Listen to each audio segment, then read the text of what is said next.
What's up, everybody? Don't know if anybody's going to join me for this live. This is kind of impromptu, but I did want to share my comic book hauls and pickups for this week, along as a few Funko Pops. There's a couple of streams that are going to be getting on and into in just a little while, but I did want to go ahead and make this video.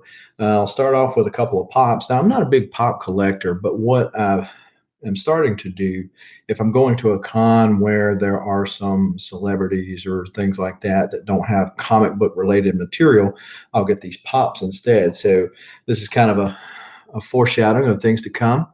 Going to go to a couple of cons in a couple of months that JDF's going to be at. Shout out to Two Brothers Comics.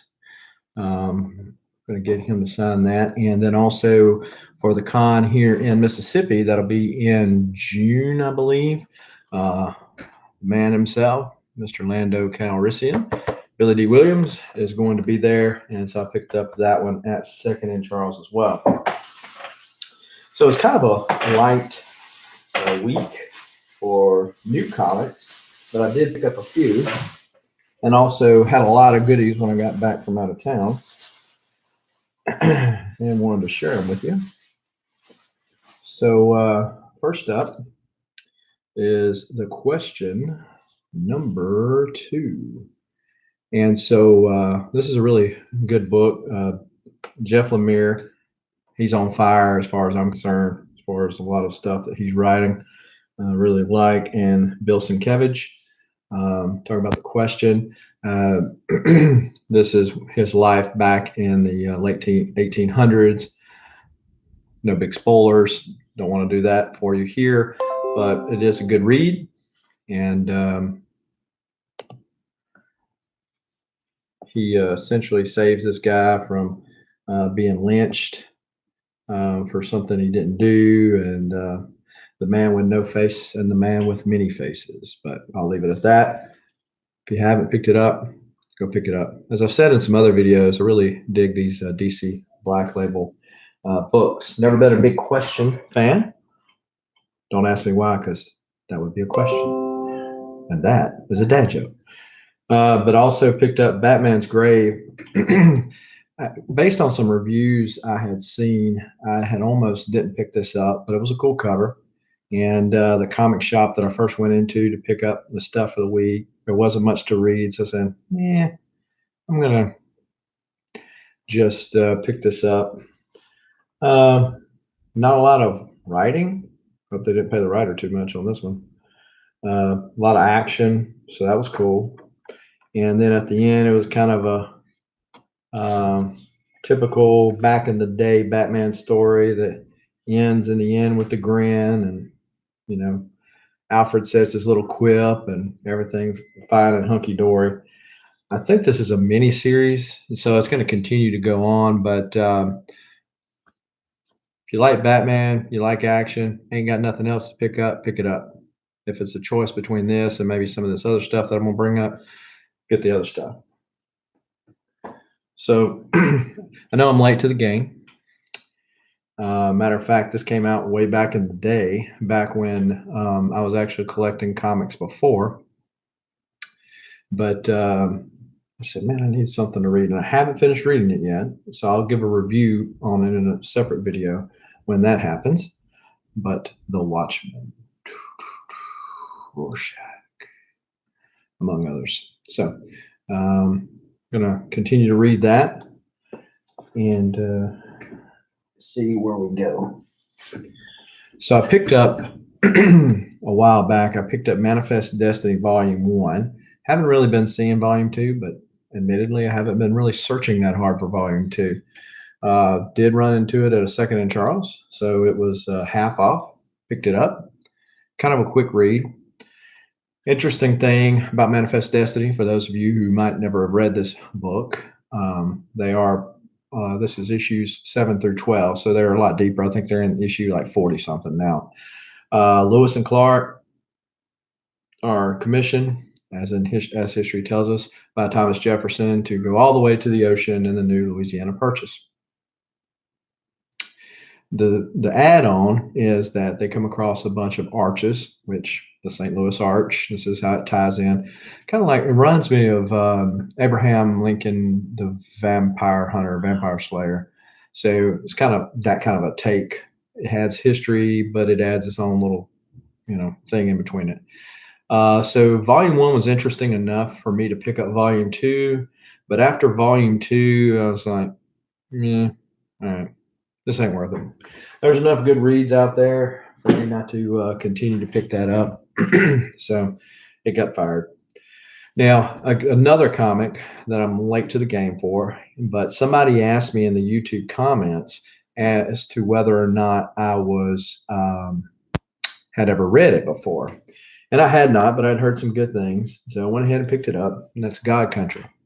Now, admittedly, I am not a big Donny Cates fan. So, nothing against the guy personally. There's a whole bunch of hype around his stuff, and to each their own. Personally, if I'm talking about current writers that I really dig their work, hey, Tom's Comic Books and Reviews, thanks for dropping by. You dropped in the last time I did a live stream, and I tried to jump in on yours, but I think you were having some technical difficulties. We'll have to get together sometime. But thanks for joining me tonight. But yeah, so I'm not a real big Donny Cates fan. Jeff Lemire, Jonathan Hickman, some of these guys I'm a bigger fan of. Again, each their own. But I really like this. I was kind of on the fence because I kind of gathered that it was a little too sacrilegious for me. So I was like, okay, I'm going to go ahead and bite the bullet on it. A really, really good read. From my understanding, Donny Cates just wrapped up the movie script for this. So we'll see how that goes. I'm sure the original issues will start picking up some steam. But I wanted to pick up the trade and picked it up at Second and Charles. Really, really liked it. If you haven't read it, if you're like me, kind of behind the times, and you're looking for a good read, definitely a good read. Has a weird premise, but the story behind the story is really good. So picked up a little Valiant goodness. If you've watched any of my other videos, you know that I'm a big Valiant fan. So I picked up this Rye #3, really digging this new Rye series. The take on the character is kind of like a samurai Western deal. And Rye's out there trying to make the world a better place. He's got the little Rye, Ragin, I think he's called. This is I think this is cover 3. This has got the Eternal Warrior on it. Big Eternal Warrior fan. Really like the old rendition of the Eternal Warrior, not the new one. The one from back in the day. The one from back in the day, interestingly enough, if you've ever read any of the old 90s era Valiant comics, the Eternal Warrior was really like the Highlander. He never died. The story always starts off with him back in the old days and how it follows him back in this day, just like the Highlander TV series used to be. So I really like that because I was a Highlander fan back in the day too. But really dug that cover. So hadn't got a chance to read that yet. I also picked up Bloodshot #5.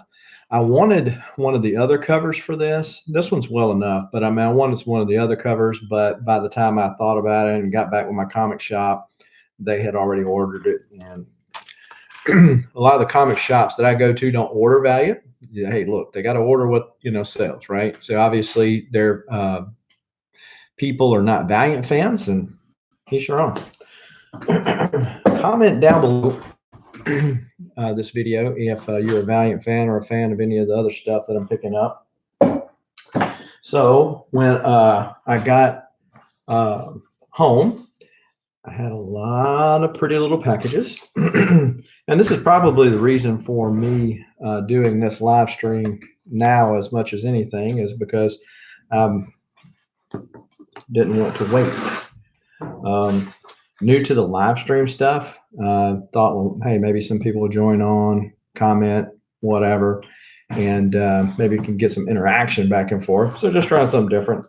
But hey, if you're joining this after I've done close the live stream, feel free to comment down below about what you picked up this week at your local LCS. I think it was a low week overall for everybody, but particular me.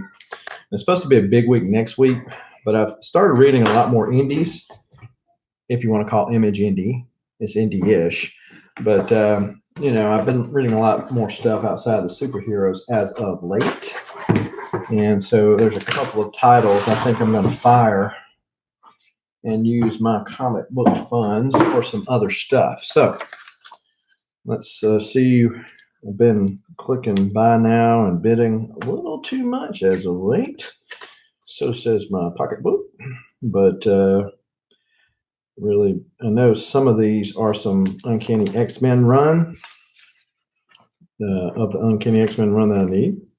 For those of you who have watched my other videos, you know that I have been working on collecting all of Uncanny X-Men Volume 1.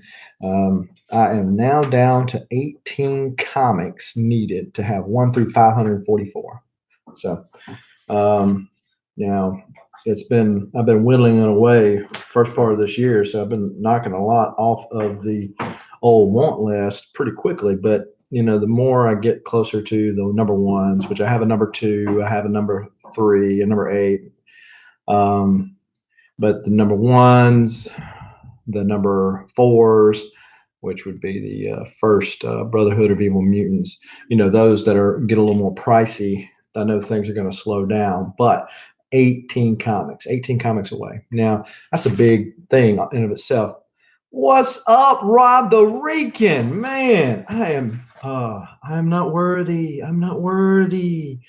Well, I tell you what, Rod, since you are on this is just for you. This is just for you, buddy. I got this hat. What you think? Huh? Is this hat worthy of the Rican? But yeah,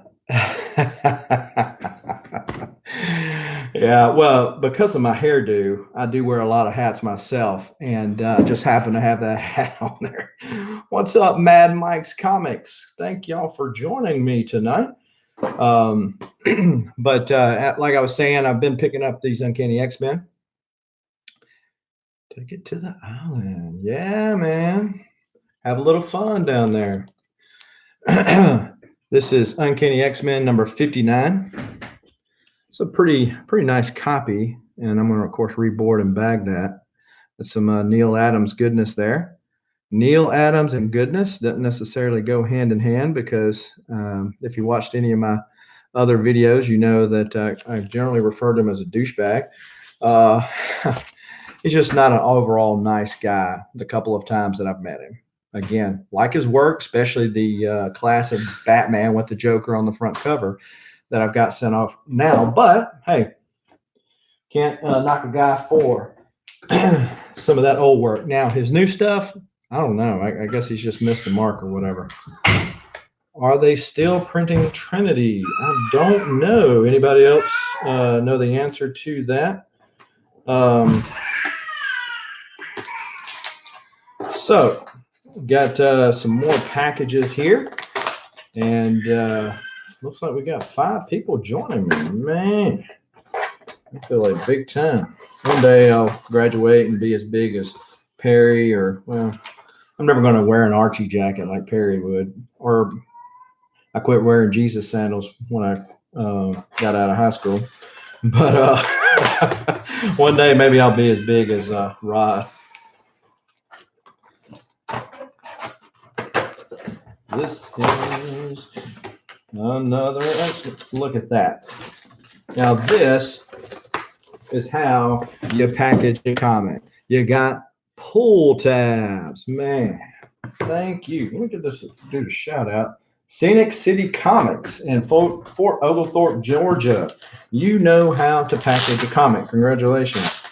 And got in one of these Jim Knight mailers. Got some pull tabs on here, and a little X-Men number 70 goodness. False advertising at its comic best, and none shall survive. Although we know they all do. Matter of fact, they died, come back a million other times. So Issue 70. So one of the X-Men I needed for my collection. And the goodness keeps on rolling. And the boxes go on and on and on. You know, I was gone all this week, but yet that eBay button kept getting hit. If I wasn't careful, I'd be like JB and have a whole stack over in the background. I don't know personally how he has the wherewithal to resist opening those packages, because I'm like a kid on Christmas. I'm tearing that thing up and hoping I don't tear my present up. I'm tearing it open so fast. So that is just me. But let's see what we got right here. If y'all heard a little kid in the background, that is my youngest, my youngest son, my next to the youngest child.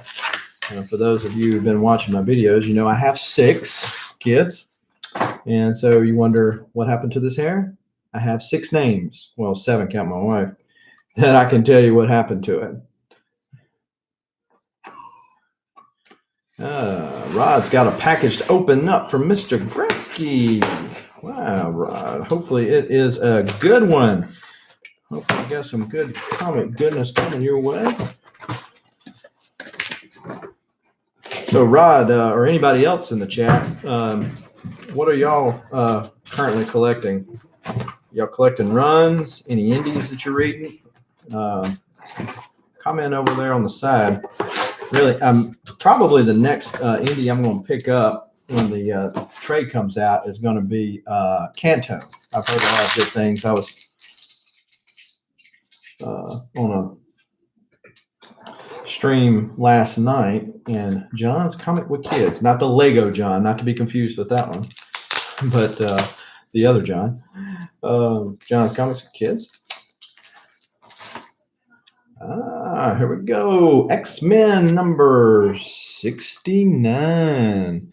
This has got Mimic on the cover, fighting all the originals. Yeah, I've heard. Rod, have you read Kanto? Can you give it a thumbs up or a thumbs down?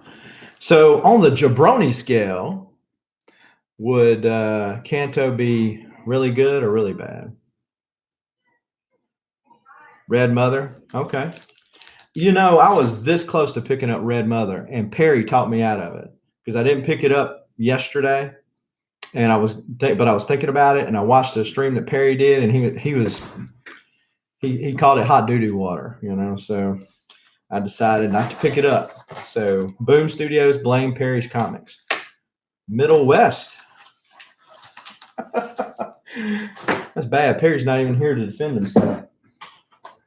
And now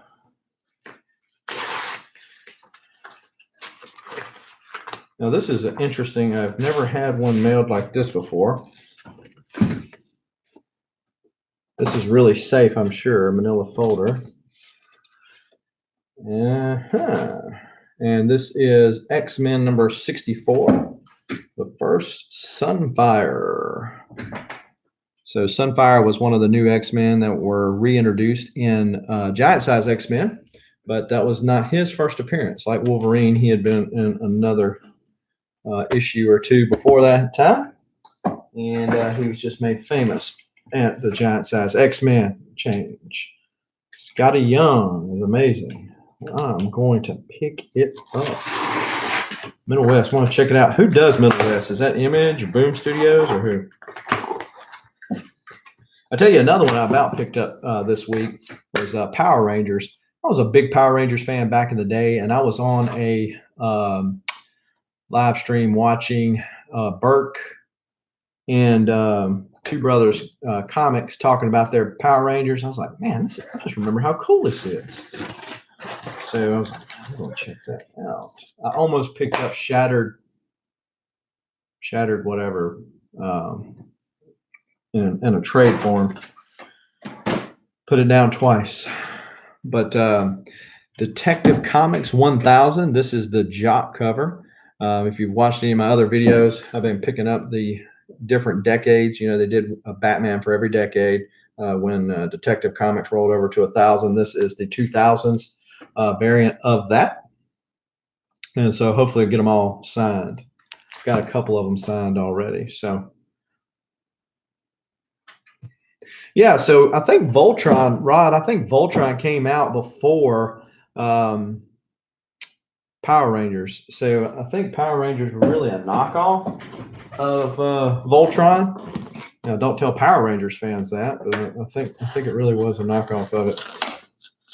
Voltron, Defenders of the Universe. You know, all those Japanese comics, cartoons, they follow the same trend, right? They follow the same trend. You had a fat guy, a young kid. You had the cool dude that was leading the group. You had the rebel, and you had the hot chick. I mean, it was a recipe for success. I mean, if it ain't broke, don't fix it, right?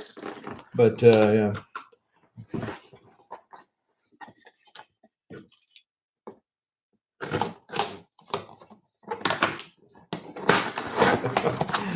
So I know which one this one is. This is one of the X-Men that I have picked up. This one was already slabbed. I sent a offer to this guy. He said, well, I'm not going to go that low.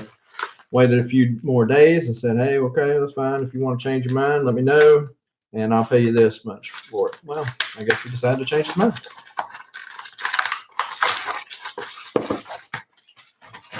And that is X-Men number 10. If I'm not mistaken, I believe that this is the first appearance of Kazar and Zebu, I believe. Don't quote me on that. Don't hold it against me if I'm wrong, please. Full disclaimer. So, yeah, Rod, I was like you, man. I wanted that whole set, you know, because I was into Transformers and all that other stuff back then. But that whole Voltron set that folded and made into the big giant Voltron, all the tigers. Alas, it was not in the cards. But it was mighty, mighty cool. But so I do, again, want to thank everybody for stopping by to visit with me tonight as I was opening up all these boxes and showing you some of my pickups for the week. I do want to let you know or remind you that I will be having a 200 subscriber giveaway. We are at 132. So hopefully we'll be at the 200 mark soon. Check out my other video to let you know what that giveaways were. But if you would like to know now, I'll remind you, they are your choice. So everybody that is subscribed to the channel will be randomized. The winner of that will get a choice of a Batman comic signed by David Finch, which is CG Seed, a Batman Grim Knight blank variant cover signed by Scott Snyder, or the Memphis Expo comic variant of the Venom cover, which is signed by Ryan Stegman and Donnie Cates. Got all three of those signed myself at comics cons I went to. And so appreciate that, Rod. So if you would not mind, before you exit the chat, to hit that like button. Discovery Bay, JB, what is going on, man? Man, you are all over the place. You are all over the place. I told Rod earlier when he dropped in that I'm like, oh, I'm not worthy. I'm not worthy. So, you know, hey, even a blind squirrel can find a nut every now and then. So maybe I was fortunate enough that JB passed by. But you missed it earlier. We were kind of dissing on Perry, and which is always fun, it seems. And but anyway, so check out the other video. Please leave a like. Subscribe to the channel, and until next time, keep reading and keep collecting. Thanks.